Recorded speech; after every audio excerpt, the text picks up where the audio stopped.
I want to welcome to the red carpet Sharon Pope and Madison Ferega-George. Madison and Sharon, come join me here on the red carpet. Hello. Hi, how are you? Well, you're a familiar face. Put this one next to me. I want to talk to I her. know. That's what You're like old news. I get it.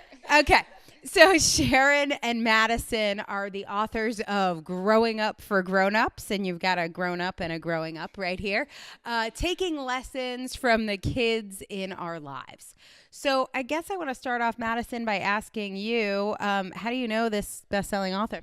Well, she's my aunt. That's about it. And how did the idea for Growing Up for Grown-Ups come about? She just called me one day, said, "Hey, let's write a book." I said, "Okay," and we did it. Why did you want to co-author a book with your niece?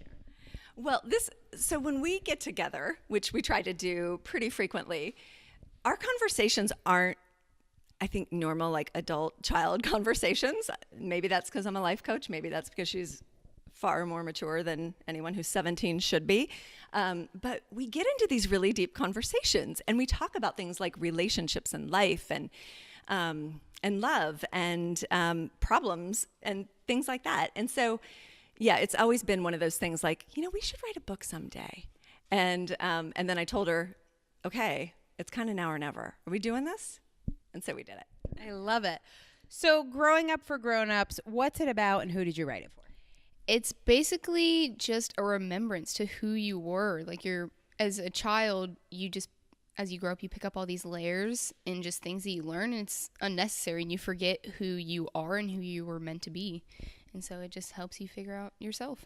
If there's one lesson for the book, obviously everyone is going to go on the right hand of their side of their screen, and they're going to get that link. They're going to go download it now. But let's say somebody, forgot. If there was one lesson that you wanted people to take away from the book, what do you think is the most important lesson that you guys share? I think failure, definitely. Because failure, we discuss this in our book, that failure, to me, is not failure.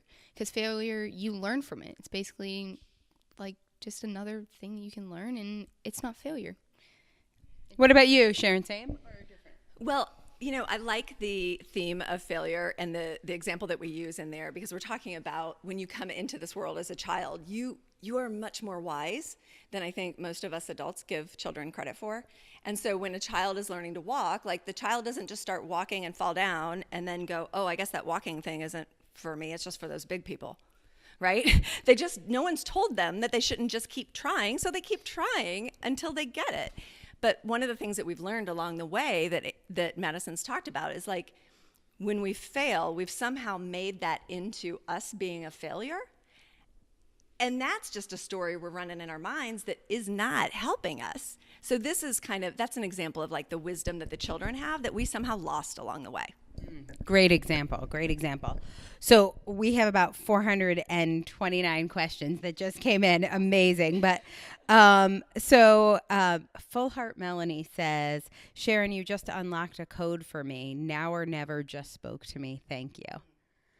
You have had the experience of hearing from so many people with all of your books that how it's changed their life. Was there a reason you wanted Madison to have the experience of being an author? There is, actually, and I haven't told her this, so, we're coming out of the closet right now. But it's something so significant when you become an author, and this is something that you implanted in my head a long time ago, is that once you do that, you're never not that again. And so now at 17, Madison is now a #1 international best-selling author, and she will never not be that. Nobody can take that from her. And that's incredibly powerful as you go out into this world. And so I just love her so much. I wanted her to have that experience. And I know she's got a lot of insight to share with a lot of people too. So I just wanted to share her.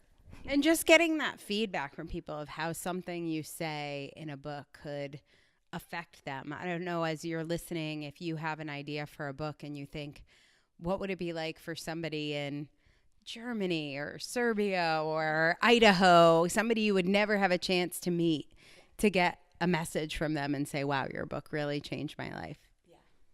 Okay, I'm going to ask you a logistical question. This comes from Maggie. And Maggie says, did you guys alternate chapters or pass a first draft back and forth? How did the co-authoring process work?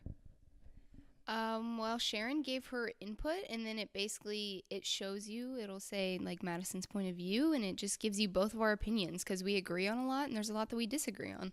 So it's really nice to get different takes on it. How did you guys kind of hold up for a weekend, right? What was the writing process? Yeah, we did. So, well, part of the difference process that is so genius is that you know what you need to set out to do because you have an outline that you've created before that. But so what we did is I created the context for the chapters of these are the things we want to teach to people. These are the things we want to share. And then I wrote my version of it, and then she wrote like a response to that. And so you really get both of our voices in this book. Love that. So many questions here, but was there anything that you would say with co-authoring a book? Debbie asked, what was the most difficult thing about writing a book? I want to say, what was the most difficult thing about co-authoring a book? Well, this is the first co-authored book I've done. And it is more difficult, right? Because you have to blend two voices together and sometimes two different opinions. And that was some of the things we learned about each other when we started talking about our opinion or sharing our opinion of different topics and our approaches and takes on things. So for this particular book, I think the most difficult thing was blending who we are, because we're both individual. Yes, we're related, but we're both individuals and we have our own opinions and they're both equally valid. And so I wanted both of them to be represented. There was one chapter that we completely just not similar at all. So we couldn't Cut the chapter? Yeah, cut it. Nice. Sometimes that's what you got to do. Amazing. Well, Sharon Pope and Madison Ferega-George are the authors of Growing Up for Grown-Ups. You can find the link on the right-hand side of the screen. And who knows, maybe you have a niece or someone special in your life that you want to share that link with. Go ahead and copy paste it. Send it over to them right now. No need to wait. Thanks, ladies, and congratulations on your best-selling book. All right, next up.